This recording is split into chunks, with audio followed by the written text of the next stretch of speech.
I want to stick with this breaking news for a moment and invite into the conversation New York Democratic Congressman, that's Adriano Espaillat. He is the chairman, Espaillat, he's the chairman of the Congressional Hispanic Caucus. Congressman, we are going to get to immigration. That's why we invited you to have this conversation with us. But I got to get your reaction to this news out of the SDNY, the Southern District there in New York, where this federal prosecutor resigned, alleging a quid pro quo to drop charges against New York City's Mayor Eric Adams. What is your reaction to that?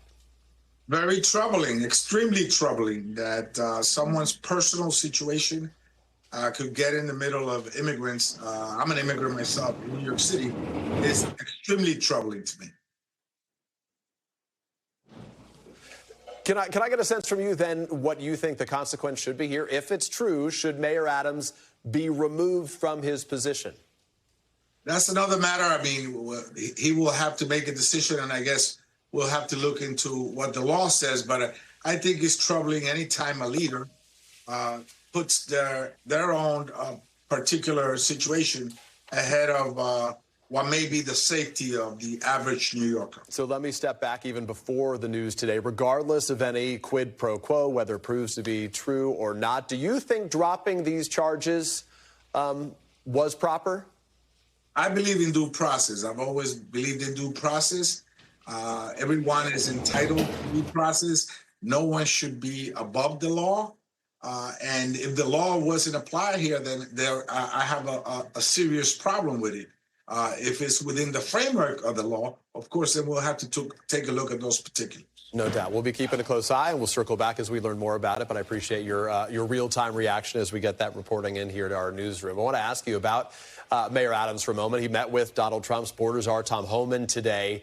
Do you think the mayor right now is acting on behalf of what he thinks is best for the city, or do you have concerns that he's focused more on his own political survival? I think that there are lots of New Yorkers that are immigrants that have not committed violent crime, that are out there very scared right now. I just came from a restaurant where the waitress came up and whispered in my ear how scared she was as the news was on TV live about being around New York City. So there's a chilling effect out there that is gripping the city, and it's not good for the city, and I don't think it's good for the nation. I think that, of course, if people commit a violent crime, and they go to trial and they're found guilty, then they should be sent back. But not people that may have had an offense, a speeding ticket, they jumped a turnstile. These are mothers and fathers and grandparents that contribute to their families, and I don't think we should be in that predicament as a city or as a country. Congressman, the Justice Department, as you know, filed a civil lawsuit against the state of New York and several of its public officials over its policies as they relate to migrants that have come to New York State. At her first press conference since being sworn in, we heard from the Attorney General Pam Bondi, where she attacked a New York State law that allows undocumented migrants to receive driver's licenses and requires the DMV to inform those individuals if a federal immigration agency requests their information. So I want your take on this civil suit from the Justice Department right now. Do you think that they have a legitimate issue with the way the state is governed? Should the state be doing anything differently with Donald Trump in the White House? No, I think the state is doing everything they should do. In fact, if somebody commits a violent crime again, the federal authorities could have access to that information. But not if it's a nonviolent offense. Again, there is a difference between a violent person, a violent felon, and someone that made a minor mistake on any given day in the city or state of New York. I think those people that did a minor mistake that is nonviolent on a given day, that any of us could do, should not be subject to deportation, particularly if you're splitting families up. Right. This is bad for New York and bad for the country. So if you commit a violent crime, there are already laws in the books that say that you're going to be arrested, you're going to go to trial, and the federal authorities will be informed. And if convicted, then you're subject to deportation. Tom Homan says his top priority is to protect New Yorkers from violent criminals. Do you believe him? I believe that we should all protect ourselves from violent criminals. But do you believe that their enforcement is focused on violent criminals?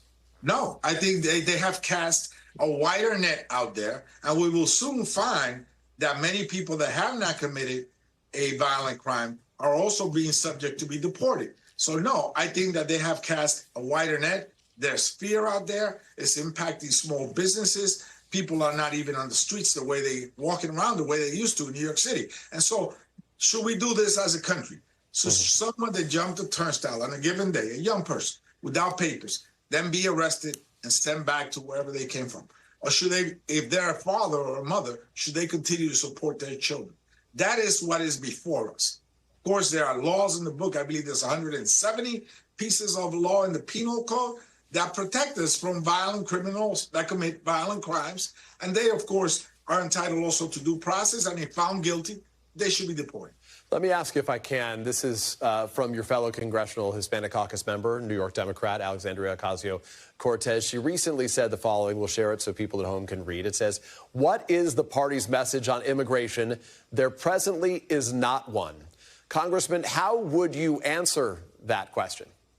Well, she's a member of our caucus, and our caucus began to work on a very important message, which is dreamers. We believe in dreamers. They should be regularized. We believe in farm workers. They are the ones that bring the food to our table, and our prices will go up if they don't work the farms. And we believe in keeping families together. That is our message. Dreamers, farm workers, and keeping families together.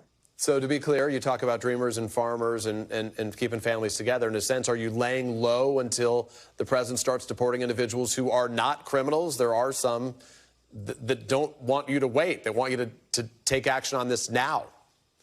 No, we're working every day. My office is working every day to educate people, to let them know what their rights are, where they get legal services. But again, we believe that dreamers that have been here on an average over 20 years, that provide for our economy, we need farm workers that go out and pick, all kinds of fruits and vegetables so they can land on our dinner table. And we believe that families should be kept together, that a child should not be ripped away from their mother. That's our message as a Congressional Hispanic Caucus. Dreamers, farm workers, and keeping families together. We also believe in other things as well within the immigration debate.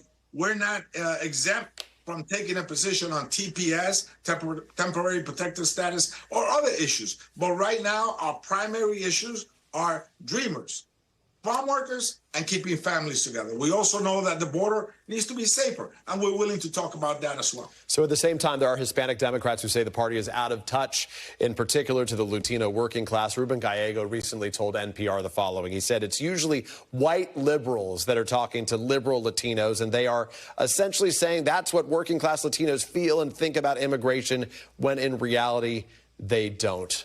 Your thoughts on that comment? We're not a monolithic community. We have people that come from different countries that live in different regions. There are the Latinos that live at the border that have a more in-depth and more intimate opinion about what happens at the border than New Yorkers like myself that live at the border, that live in Manhattan. We have Latinos that live on the West Coast and Latinos that live in Florida. They may have a different persuasion about the entire immigration issue.